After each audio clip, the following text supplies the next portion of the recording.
Namaskar. A warm welcome to World News and Indian Perspective on All India Radio.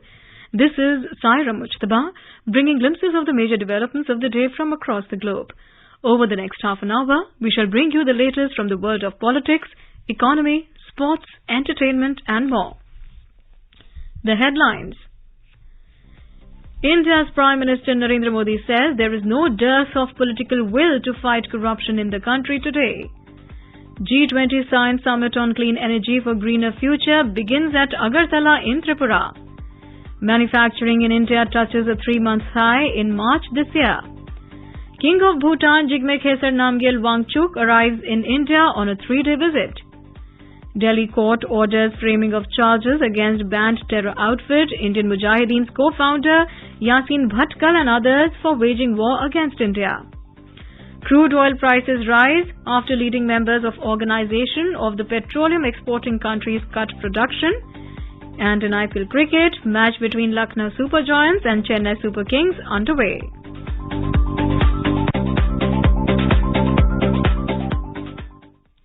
And now the news in detail.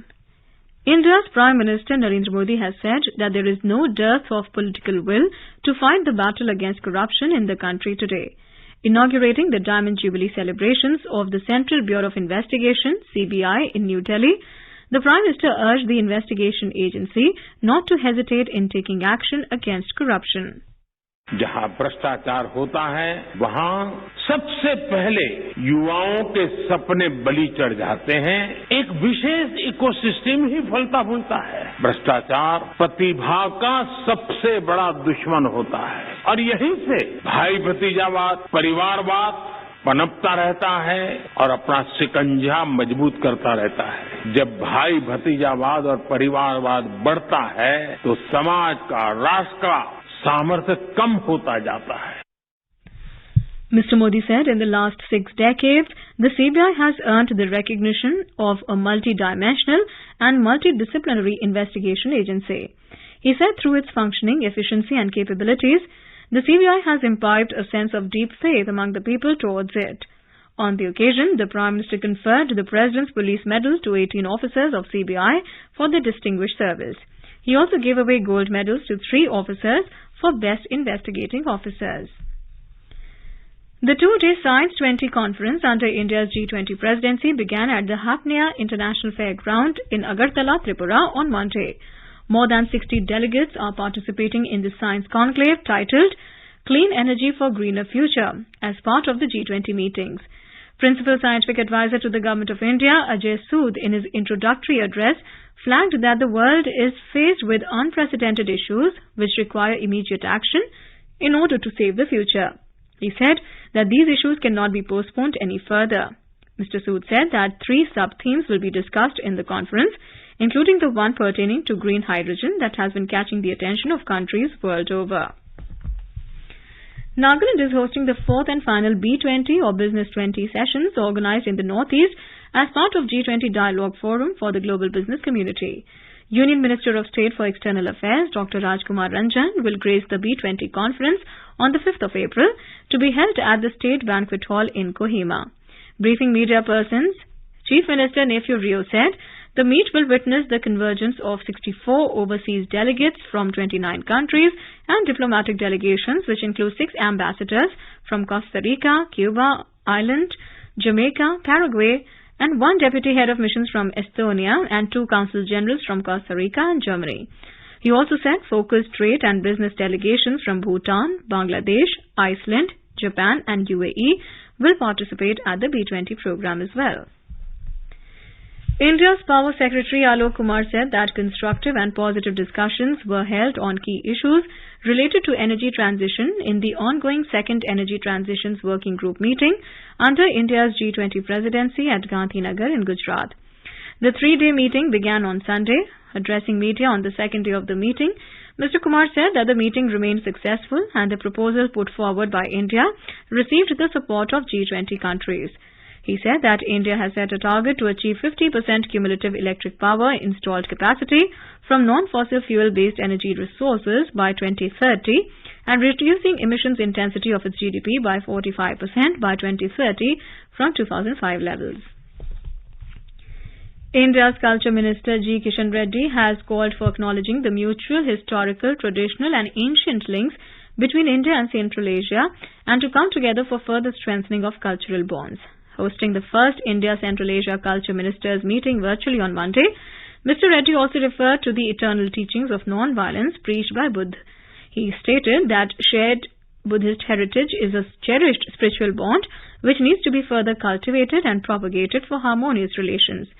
The culture ministers of Kazakhstan, Kyrgyzstan, Tajikistan, Turkmenistan and Uzbekistan also participated in the meeting. The ministers presented their perspective to take forward their leaders' commitment for further strengthening of cultural cooperation in the region. In the meeting, Indian side proposed a joint statement in testimony to which the participants agreed to convey their consent at the earliest to acknowledge the meeting and its continuance at regular intervals.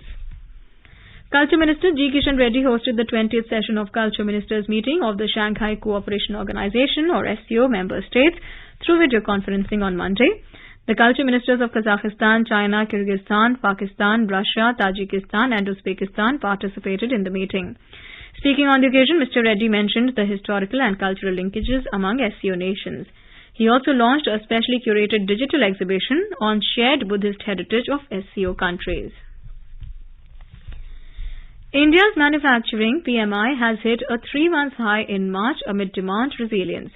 India's manufacturing sector expanded at its quickest pace in 3 months, boosted by faster expansions in new orders and output amid demand resilience and easing of cost pressures, a private business survey showed on Monday. The seasonally adjusted S&P Global India Manufacturing Purchasing Managers Index or PMI rose from 55.3 in February to 56.4 in March at a 3-month high. The PMI reading has remained above 50, the mark separating expansion from contraction for 21 straight months now.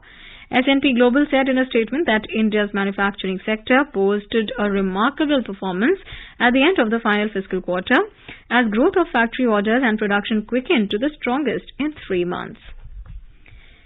In today's Hotspot section, we bring you a discussion on Foreign Trade Policy 2023, a vision document to boost India's exports.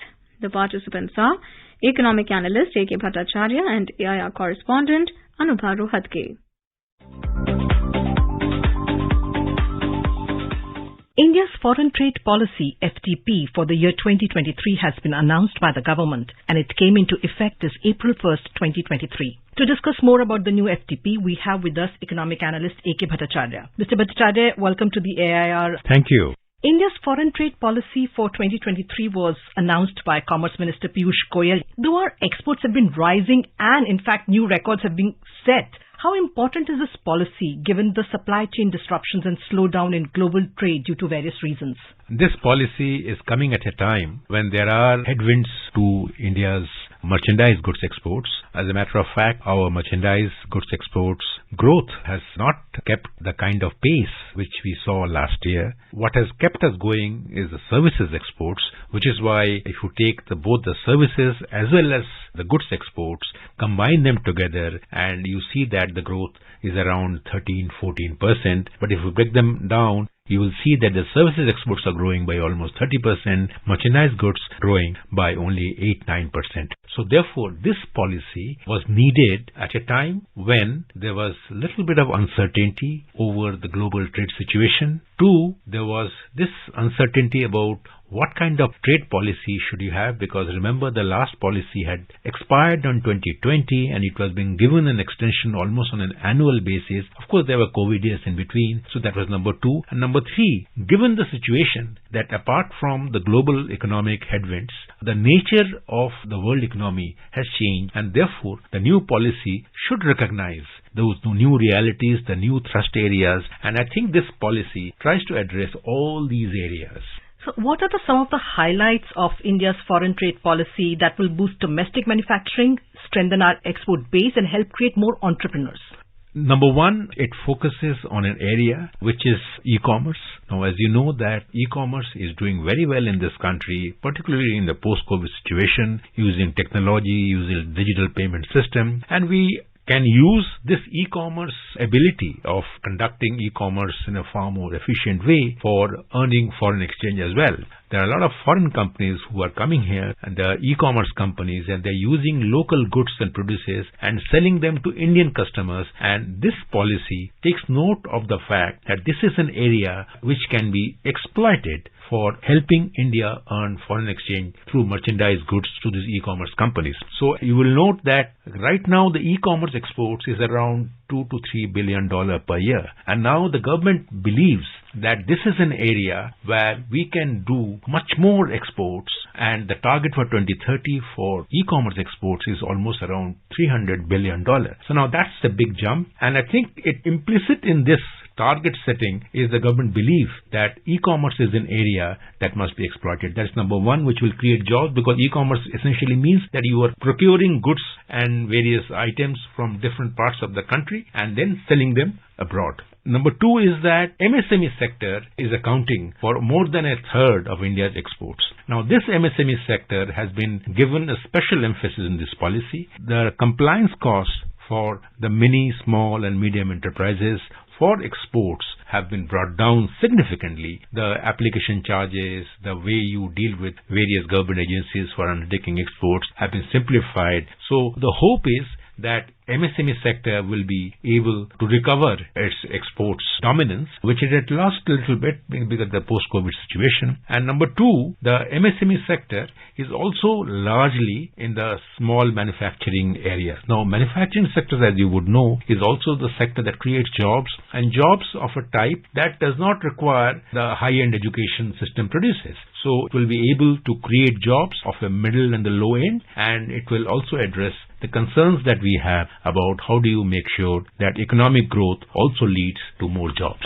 You of course mentioned the e-commerce sector and e-commerce exports that are a key feature of this particular policy. How will this policy promote and facilitate them? What are the key points with respect to the e-commerce sector? E-commerce is a sector that has got a technology framework. You have got the aggregators who use goods and even services these days from variety of suppliers.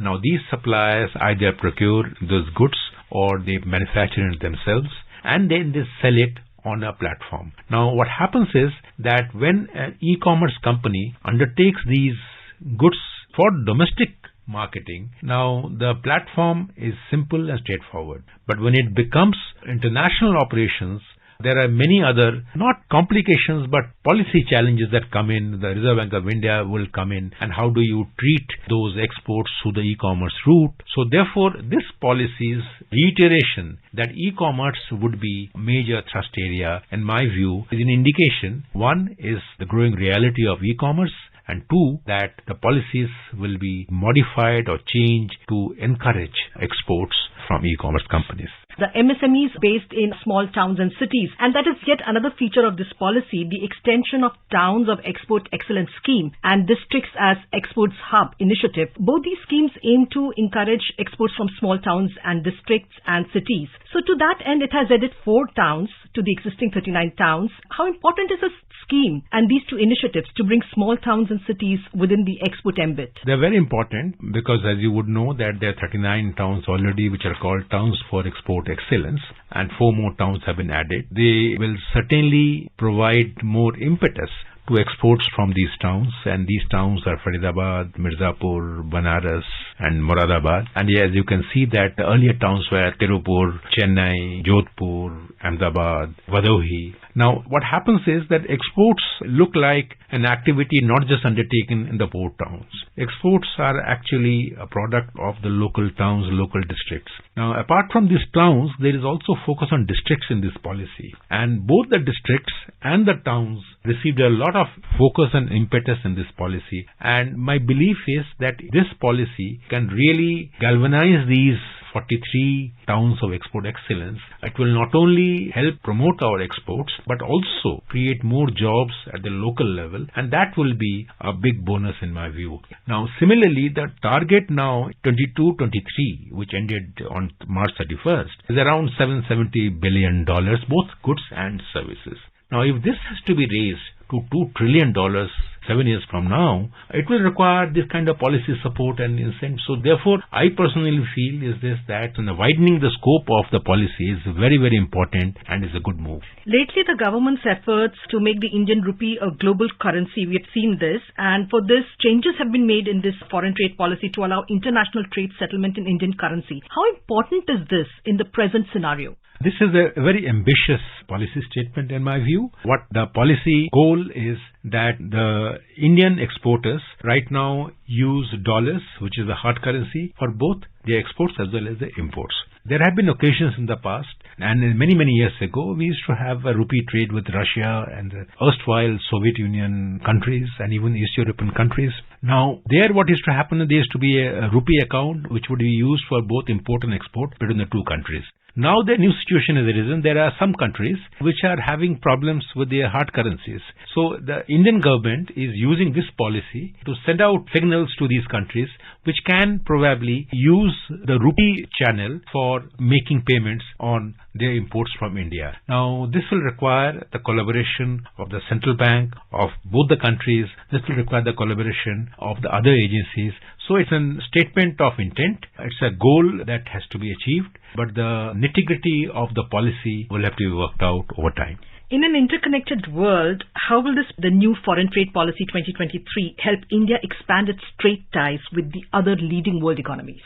For that, it's very, very important that exports are not just producing goods at home and exporting them, but also create globally interconnected and globally interdependent economy at home. Now, these require two things. One is to be part of the global supply chains, and already India is the home to the world's largest number of global capability centers, and that's in the services sector. Now, it is important to replicate that success of global capability centers into the global supply chains in the merchandise goods categories. Now, what happens there is that it is necessary to be plugged into those chains so that you can supply as well as procure goods. Key component of that is domestic competitiveness, ease of doing business, and the import duties need to be of a level that do not take away our global competitiveness. So all these areas are very important inputs to making India an important player in the global trade scenario. Mr. Bhattacharya, thank you so much for joining us on this program. Thank you.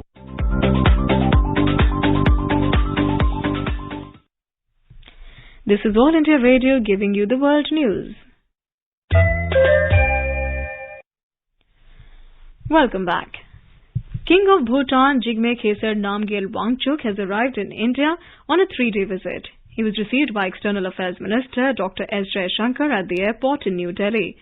The King of Bhutan is accompanied by Minister of Foreign Affairs and External Trade, Dr. Tandi Dorji, and senior officials of the Bhutan government. The visit is in keeping with the long-standing tradition of regular high-level exchanges between the two countries. In a tweet, Dr. Jaishankar said, his visit will further strengthen the close and unique India-Bhutan partnership. During the visit, the King of Bhutan will meet with President Draupadi Murmu and Prime Minister Narendra Modi. External Affairs Minister Dr. S. Jaishankar and senior officials will call on the visiting dignitary. A Delhi court has ordered framing of charges against banned terror outfit Indian Mujahideen's co-founder Yasin Bhatkar and several of its operatives, including Muhammad Danish Ansari, in a case of conspiring to wage war against India in 2012. Additional Sessions Judge Shailendra Malik said there was enough evidence to put the accused on trial. In an order on 31st March, the court said prima facie the accused, who were members of Indian Mujahideen, entered into a criminal conspiracy to wage war against India. The Government of India has selected 140,000 pilgrims to perform Hajj this year through the random digital selection process. The Minority Affairs Ministry said out of the total selected pilgrims, over 10,000 persons are of above 70 years of age. The government has received a total of 184,000 applications. The ministry said a quota of over 175,000 pilgrims has been allotted to India this year. Our correspondent reports that this year, the largest ever contingent of over 4,000 ladies without mehrams will undertake the Hajj pilgrimage. Saudi Arabia hosts around 25 lakh to 30 lakh Hajj pilgrims from across the globe each year to visit Mecca. India sends the third largest contingent of pilgrims in the world. Minority Affairs Ministry has taken several initiatives to make Hajj pilgrimage more comfortable, convenient and affordable for Indian pilgrims. For the first time, Hajj package costs have been reduced by around 50,000 rupees under the new Hajj policy. The ministry has collaborated with State Bank of India to provide cashless facility to pilgrims during Hajj. The bank will provide Forex card to all the pilgrims, which will eliminate the possibility of theft or loss of physical currency. In case this card is lost during the pilgrimage, the pilgrim can get his money refunded from the bank. With Raisuddin, Anupam Mishra, AR News, Delhi. India and the Netherlands held their first ministerial level meeting of the Joint Working Group in New Delhi on Monday. Addressing the event, Jal Shakti Minister Gajendra Singh Shekhawat expressed his delight at the progress of Indo-Dutch cooperation since the signing of the Strategic Water Partnership in March last year. He thanked the Netherlands government for supporting some submissions made at the UN Water Conference 2023 in New York. The 10th edition of Annual Indian Navy Sri Lanka Navy Bilateral Maritime Exercise SLINEX 2023 commenced at Colombo on Monday. The exercise is being conducted in two phases of 3 days each, the harbour phase followed by the sea phase. The Indian naval ships INS Kirtan and INS Savitri arrived today to participate in the bilateral exercise. In addition, Indian Navy's Chetak helicopter and Dornier maritime patrol aircraft along with Sri Lankan Air Force Dornier and BEL 412 helicopters will also participate. Sri Lanka's tourism industry is on the rise, with the island nation welcoming a growing number of visitors from around the world. India is playing an important role in this trend, with increasing numbers of Indian tourists exploring Sri Lanka's diverse landscapes, cultures and heritage sites. According to the Sri Lankan Tourism Development Authority, over 1.25 lakh tourist arrivals have been recorded in March 2023 in comparison to the 1.06 lakh reported in March 2022. The Election Commission in Dhaka has announced that the next general elections in Bangladesh will be held using ballot paper. Briefing media after the Election Commission meeting, the Secretary of the Election Commission said that the EC has decided to hold the general elections on all the 300 parliamentary seats using ballot papers and transparent ballot boxes. Global crude prices on Monday rose sharply after OPEC+, the grouping of the world's largest oil-producing countries, said they will cut production, a surprise move that stands to boost gasoline bills and inflation in the Western countries. The group announced they were cutting output by more than 1 million barrels of oil a day from May until the end of year. The Organization of the Petroleum Exporting Countries, or OPEC, comprises Saudi Arabia, Iraq and several Gulf states, and their allies, including Russia, are together known as OPEC+. Talking exclusively to AIR News, energy expert Narendra Taneja said, the group's decision to further cut oil supplies adds to the global challenge for the countries which are already tackling high inflation.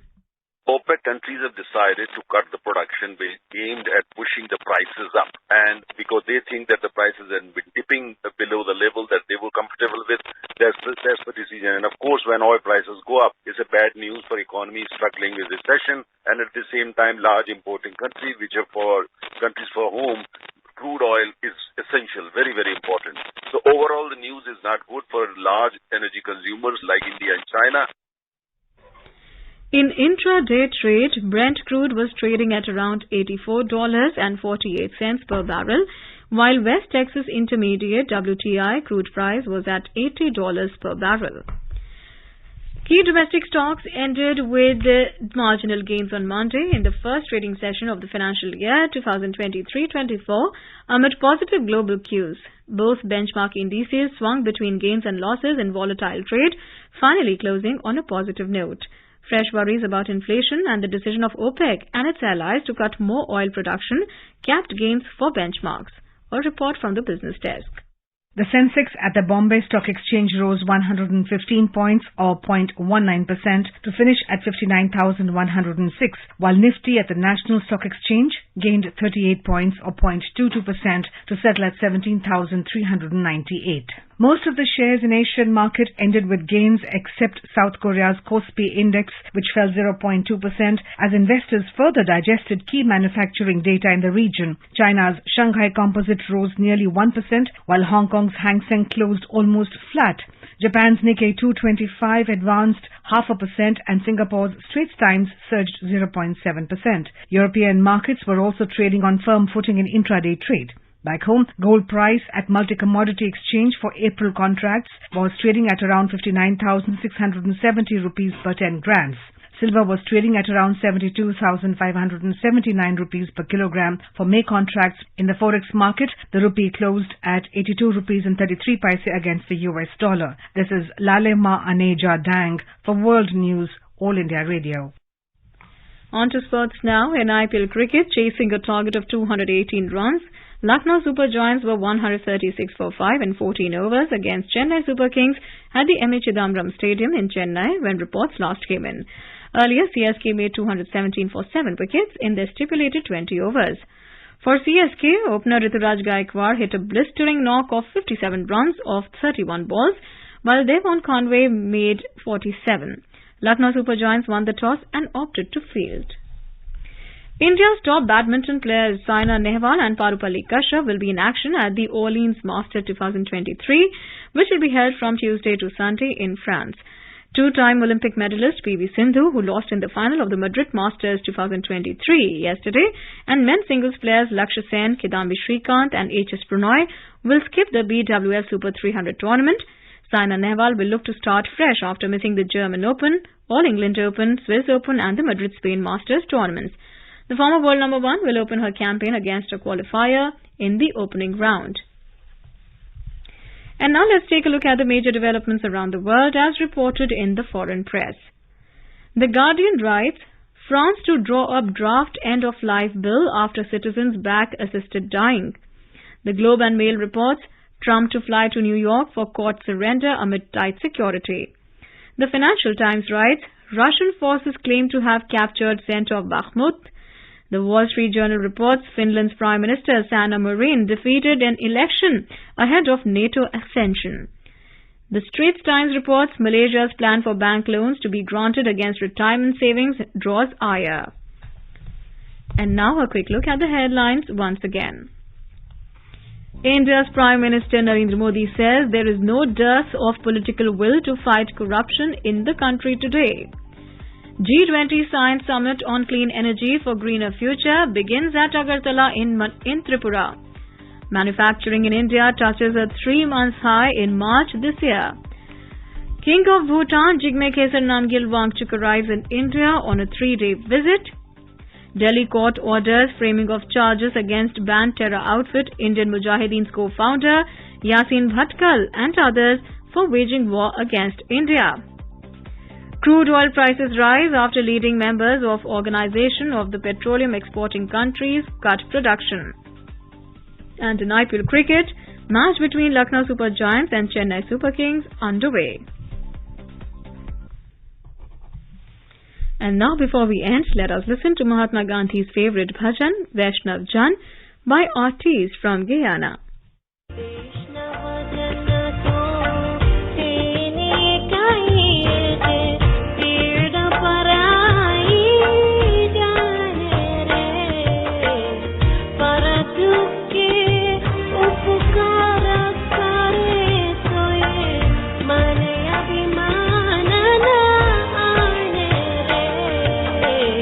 Vishnu Jana ko tene kahi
And with that, we end this bulletin. We'll be back at the same time tomorrow with the next edition of World News.